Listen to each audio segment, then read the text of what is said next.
अस्सलाम वालेकुम नाज़रीन, न्यूज़ अलर्ट के साथ मैं हूं आपका होस्ट सैयद कलीम शाह। नाज़रीन, इस वक्त हम पंजाब असम्बली में मौजूद हैं जहां पर एक बड़ा ही कांटेदार जो है मुकाबला होने जा रहा है।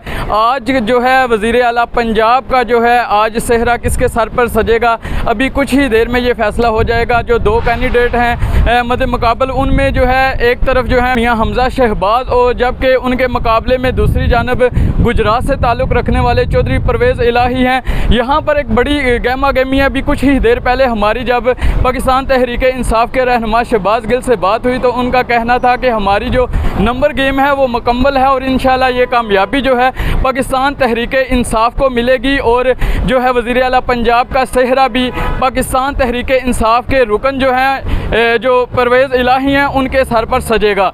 तो यहाँ पर अगर सिक्योरिटी की बात की जाए तो यहाँ पर सिक्योरिटी के सख्त इंतज़ामात किए गए हैं। लोग बड़े पुरजोश हैं। यहाँ पर जो है MPs जो है इस वक्त पहुँच रहे हैं और अभी से कुछ ही देर बाद जो है यहाँ पर वोट कास्टिंग की जाएगी और उसके बाद जो है इस पंजाब का जो वज़ीर आला पंजाब मुंतखब होगा उसका ऐलान किया जाएगा। अगर दूसरी तरफ मियाँ हमज़ा शहबाज शरीफ के सपोर्टर्स की बात की जाए तो उनका यही कहना है कि हम आज के इस इलेक्शन में जो हैं अवाम के साथ पूरे पाकिस्तान को जो है सरप्राइज़ देंगे। तो अब देखना ये है कि ये इलेक्शन होते वक्त कौन सा सरप्राइज़ जो है वो जो अवाम को दिया जाता है। इसी के साथ अपने मेज़बान कलीम शाह को इजाज़त दीजिए। अल्लाह हाफ़िज़।